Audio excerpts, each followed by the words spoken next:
ರಾಜ್ಯದ 13,352 ಪ್ರಾಥಮಿಕ ಶಾಲಾ ಶಿಕ್ಷಕರ ಹುದ್ದೆಗಳ ನೇಮಕಾತಿ ಪ್ರಕ್ರಿಯೆ ಮುಂದುವರಿಸುವಂತೆ ಹೈಕೋರ್ಟ್ ನೀಡಿದ್ದ ಆದೇಶವನ್ನು ಸುಪ್ರೀಂ ಕೋರ್ಟ್ ಎತ್ತಿ ಹಿಡಿದಿದೆ.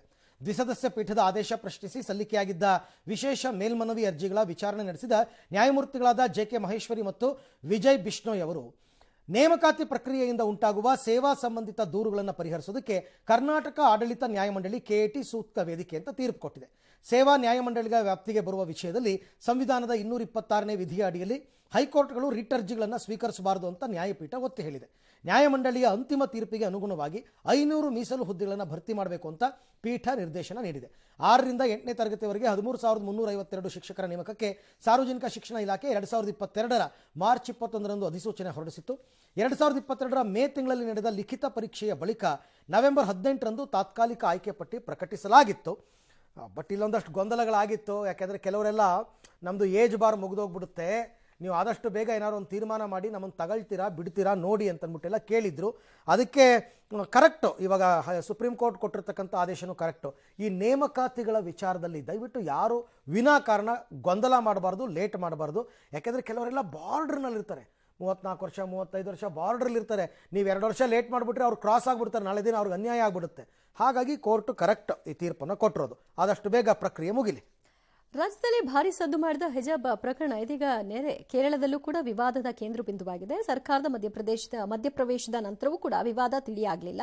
ಪಳ್ಳರುತ್ತಿಯ ಲ್ಯಾಟಿನ್ ಕ್ಯಾಥೋಲಿಕ್ ಚರ್ಚ್ ನಡೆಸ್ತಾ ಇರುವ ಶಾಲೆಯಲ್ಲಿ ವಿದ್ಯಾರ್ಥಿನಿಗೆ ಹಿಜಾಬ್ಗೆ ಅವಕಾಶ ನೀಡದ ಕಾರಣ ವಿದ್ಯಾರ್ಥಿನಿಯ ತಂದೆ ಟಿಸಿ ಪಡ್ಕೊಂಡು ಬೇರೆ ಶಾಲೆಗೆ ಸೇರಿಸಿದ್ದಾರೆ. ಆದರೆ ಸರ್ಕಾರ ಮಧ್ಯಪ್ರವೇಶ ಮಾಡಿತ್ತು. ಕಾರಣ ಇವರು ಹೋಗಿದ್ರು ಸರ್ಕಾರಕ್ಕೆ. ಆಡಳಿತ ಮಂಡಳಿ ಅವಕಾಶ ಕೊಡಬೇಕು ಅಂತ ಸರ್ಕಾರ ಆದೇಶ ಮಾಡಿತ್ತು. ಆದರೆ ಶಾಲಾ ಆಡಳಿತ ಮಂಡಳಿ ಹೇಳೋದೇನು, ಸಮವಸ್ತ್ರ ಪದ್ಧತಿಯ ಪ್ರಕಾರವಾಗಿ ಏನಿದೆ ಅದನ್ನು ನಾವು ಮಾಡ್ತೀವಿ, ನೀವು ಹೇಳಿದ್ರಿ ಅಂತ ನಾವು ಬದಲಾಯಿಸಿಕೊಳ್ಳಿಕ್ಕೆ ಸಾಧ್ಯ ಆಗಲ್ಲ ಅಂತ. ಆದ್ರೆ ಇನ್ನು ಸ್ಕಾರ್ಫ್ ಧರಿಸಿದ ಶಿಕ್ಷಕಿಯೇ ಹಿಜಾಬ್ ಧರಿಸಿದಂತಹ ವಿದ್ಯಾರ್ಥಿನಿಗೆ ಅವಕಾಶ ಕೊಡದೇ ಇರೋದು ಅಚ್ಚರಿ ತಂದಿದೆ ಅಂತ ಶಿಕ್ಷಣ ಸಚಿವ ಶಿವನ್ಕುಟ್ಟಿ ಅವರು ಹೇಳ್ತಾ ಇದ್ದಾರೆ. ಅದಂಗಲ್ಲ, ಸ್ಕಾರ್ಫ್ ಧರಿಸಿದ ಶಿಕ್ಷಕಿಗೆ ಏನು ಯೂನಿಫಾರ್ಮ್ ಇಲ್ಲ, ಯೂನಿಫಾರ್ಮ್ ಕೋಡ್ ಇರೋದು ವಿದ್ಯಾರ್ಥಿಗಳಿಗೆ. ಹಾಗಾಗಿ ಅವರು ವಿದ್ಯಾರ್ಥಿಗಳಿಗೆ ಏನು ಫಾಲೋ ಮಾಡಬೇಕು ಅದನ್ನ ಮಾಡಿ ಅಂತ ಹೇಳಿದ್ದಾರೆ, ಅದನ್ನ ಮಾಡ್ಬೇಕಷ್ಟೇ. ಅಲ್ಲ, ನಾನು ಉತ್ತರ ಭಾರತದ ಯಾವ್ದಾದ್ರು ಕಡೆ ಇದು ನಡೆದಿದ್ರೆ ನಾನು ಆಶ್ಚರ್ಯ ಪಡ್ತಿರ್ಲಿಲ್ಲ. ಕೇರಳದಲ್ಲಿ ಹೌಕಂ ಕೇರಳದಲ್ಲಿ ನಡೆಯುತ್ತಾ ಇದೆಲ್ಲ ಆಶ್ಚರ್ಯಪ್ಪ ನನಗಂತ.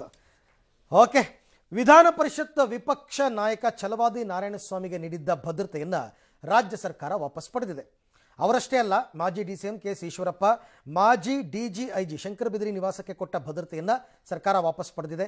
ಇದಕ್ಕೆ ಕಿಡಿಕಾರಿರುವ ಪರಿಷತ್ ವಿಪಕ್ಷ ನಾಯಕ ಛಲವಾದಿ ನಾರಾಯಣಸ್ವಾಮಿ 1.5 ವರ್ಷ ಆದರೂ ಸರ್ಕಾರಿ ನಿವಾಸ ಕೊಟ್ಟಿಲ್ಲ, ನನಗೆ ಭದ್ರತೆ ವಾಪಸ್ ಪಡೆಯೋದರ ಹಿಂದೆ ಪ್ರಿಯಾಂಕ್ ಖರ್ಗೆ ಕೂಡ ಇದ್ದಾರೆ, ನನಗೇನಾದರೂ ಆದರೆ ಸರ್ಕಾರ ಎಷ್ಟು ಹೊಣೆನೋ ಪ್ರಿಯಾಂಕ್ ಖರ್ಗೆ ಕುಟುಂಬನೂ ಕೂಡ ಅಷ್ಟೇ ಹೊಣೆ ಅಂತ ಆಕ್ರೋಶ ವ್ಯಕ್ತಪಡಿಸಿದ್ದಾರೆ.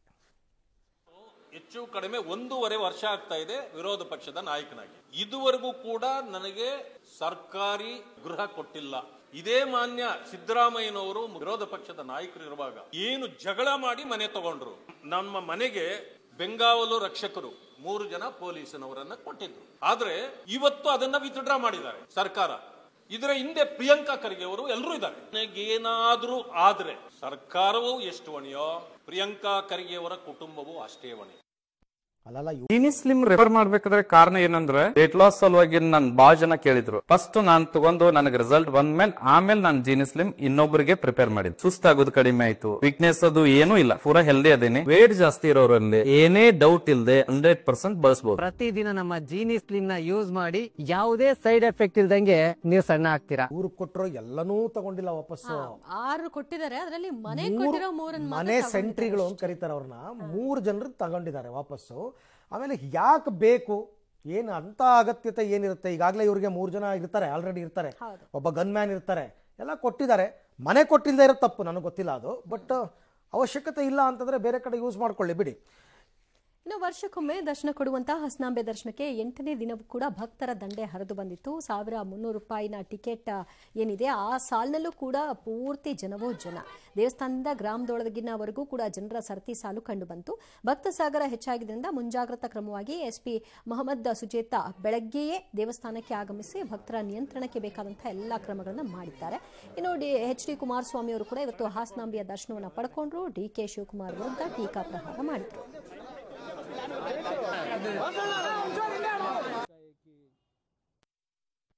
ಬಂದಿಲ್ಲ, ಅದೆಂಥದೋ ಪಾಪ, ಅದೆಂಥ ಸ್ತೋತ್ರ ಖಡ್ಗಾಮೃತ ಅದೆಂತ ಮಾಡಿದ್ದಾರೆ. ಆ ಪದ ಬಳಕೆನಲ್ಲಿ ಶುದ್ಧತೆ ಇಲ್ಲದೆ ಇದ್ರೆ, ಶುದ್ಧತೆಯಿಂದ ಕಾರ್ಯವನ್ನ ನಿರ್ವಹಣೆ ಮಾಡೋದಾದ್ರೆ ಆ ಭಗವಂತ ಕೊಡ್ತಾನೆ. ಭಗವಂತ ಕೊಟ್ಟಿಲ್ವ? ಈಗ ಪೇಪರು ಪೆನ್ನು ಕೊಡಿ ಅಂತ ಅಂದ್ರೆ ಪೇಪರು ಪೆನ್ನು ಕೊಟ್ಟು 2.5 ವರ್ಷ ಆಯ್ತು.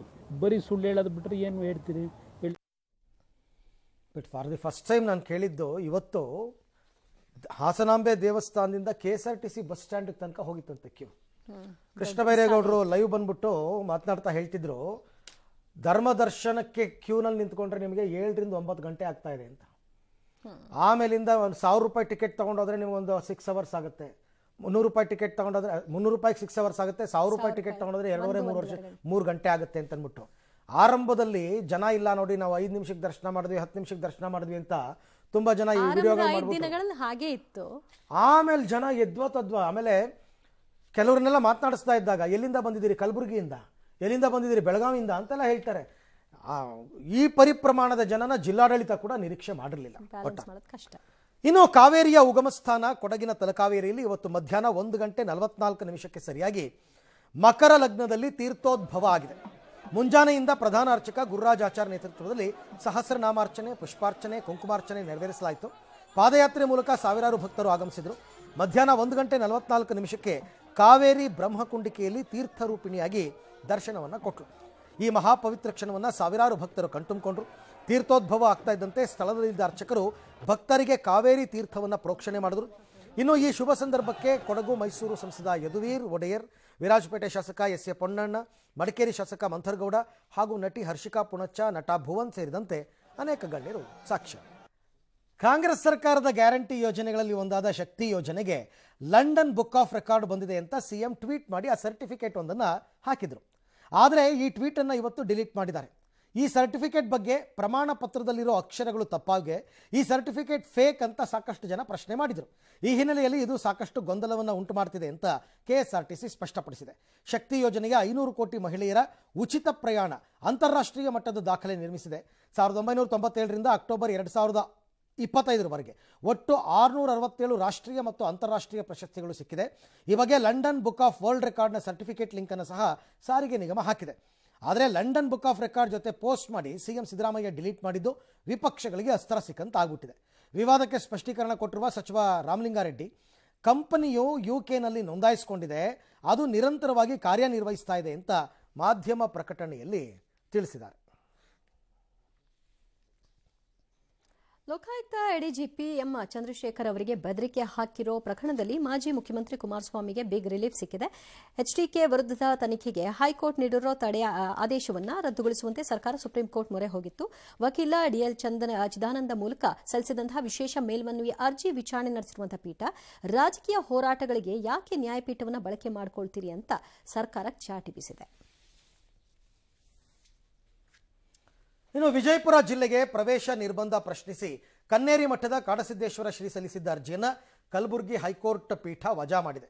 ಪ್ರಚೋದನಕಾರಿ ಭಾಷಣ ಹಿನ್ನೆಲೆಯಲ್ಲಿ ಕನ್ನೇರಿ ಅದೃಶ್ಯ ಕಾಡಸಿದ್ದೇಶ್ವರ ಶ್ರೀಗಳಿಗೆ 2 ತಿಂಗಳ ಕಾಲ ವಿಜಯಪುರ ಜಿಲ್ಲಾ ಪ್ರವೇಶಕ್ಕೆ ಜಿಲ್ಲಾಧಿಕಾರಿ ನಿರ್ಬಂಧ ವಿಧಿಸಿ ಆದೇಶಿಸಿದರು.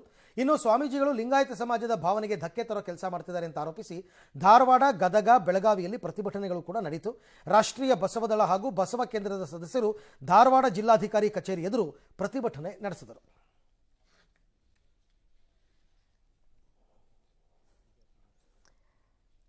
ಗುಜರಾತ್ ಬಿಜೆಪಿ ಸರ್ಕಾರದ ಸಚಿವ ಸಂಪುಟ ಪುನಾರಚನೆ ಇವತ್ತಾಗಿದೆ. 19 ಹೊಸಬರಿಗೆ ಸಚಿವ ಸ್ಥಾನ ಸಿಕ್ಕಿದೆ. ಡಿಸಿಎಂ ಹುದ್ದೆ ಸೃಷ್ಟಿಸಲಾಗಿದ್ದು ಗೃಹ ಸಚಿವ ಹರ್ಷ ಸಾಂಘವಿಗೆ ಅದೃಷ್ಟ ಒಲಿದಿದೆ. ರವೀಂದ್ರ ಜಡೇಜಾ ಪತ್ನಿ ಶಾಸಕಿ ರಿವಾಬಾ ಜಡೇಜಾಗೂ ಕೂಡ ಸಚಿವ ಸ್ಥಾನ ಸಿಕ್ಕಿದೆ. ಒಟ್ಟು 25 ಸಚಿವರು ಪ್ರಮಾಣ ವಚನ ಸ್ವೀಕಾರ ಮಾಡಿದ್ರು. 6 ಸಚಿವರು ಸಂಪುಟಕ್ಕೆ ಮರಳಿದ್ದಾರೆ.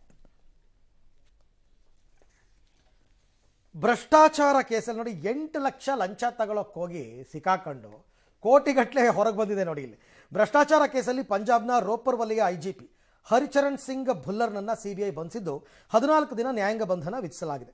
ಇನ್ನು CBI ದಾಳಿ ವೇಳೆ ಭುಲ್ಲರ್ ಮನೆಯಲ್ಲಿ ಬರೋಬ್ಬರಿ 5 ಕೋಟಿ ರೂಪಾಯಿ ನಗದು, ಐಷಾರಾಮಿ ಕಾರು, 1.5 kg ಆಭರಣ, 22 ದುಬಾರಿ ಕೈಗಡಿಯಾರ, 40 ಲೀಟರ್ ಇಂಪೋರ್ಟೆಡ್ ಮದ್ಯ, ಡಬಲ್ ಬ್ಯಾರಲ್ ಶಾಟ್ ಗನ್, ಒಂದು ಪಿಸ್ತೂಲ್, ಒಂದು ರಿವಾಲ್ವರ್, ಒಂದು ಏರ್ ಗನ್ ಎಲ್ಲ ಪತ್ತೆಯಾಗಿದೆ. ಎಲ್ಲವನ್ನ CBI ಸೀಸ್ ಮಾಡಿದೆ. ಭುಲ್ಲರ್ 2009ರ ಬ್ಯಾಚ್ನ IPS ಅಧಿಕಾರಿಯಾಗಿದ್ದು 8 ಲಕ್ಷ ರೂಪಾಯಿ ಲಂಚ ಪಡೆದ ಆರೋಪದಲ್ಲಿ CBI ಬಲೆಗೆ ಬಿದ್ದಿದ್ದಾರೆ. ಇವರ ಜೊತೆ ಮಧ್ಯವರ್ತಿ ಕೃಷ್ಣ ಎಂಬಾತನನ್ನು ಬಂಧಿಸಿದ್ದಾರೆ. ಆಕಾಶ್ ಬುಟ್ಟ ಎಂಬ ಸ್ಕ್ರಾಪ್ ವ್ಯಾಪಾರಿ ವಿರುದ್ಧ ಕ್ರಿಮಿನಲ್ ಕೇಸ್ ಇತ್ಯರ್ಥಕ್ಕೆ ಮಧ್ಯವರ್ತಿ ಮೂಲಕ ಲಂಚ ಪಡೆಯುವ ವೇಳೆ ಲಾಕ್ ಆಗಿದ್ದಾರೆ. 8 ಲಕ್ಷ ರೂಪಾಯಿ ಲಂಚ ಕೊಡದೇ ಇದ್ದರೆ ಕ್ರಿಮಿನಲ್ ಕೇಸ್ ಜೊತೆಗೆ ಉದ್ಯಮಕ್ಕೆ ತೊಂದರೆ ಎದುರಿಸಬೇಕಾಗುತ್ತೆ ಅಂತ ಇವರು ಬೆದರಿಸಿದ್ರಂತೆ. ಅವರು ದೂರು ಕೊಟ್ಟಿದ್ರು. ಈಗ 8 ಲಕ್ಷಕ್ಕೆ ಸಿಗಾಕೊಂಡು ಇಷ್ಟೆಲ್ಲ ಬ್ರಹ್ಮಾಂಡ ಭ್ರಷ್ಟಾಚಾರ ಬೆಳಕಿಗೆ ಬಂದಿದೆ.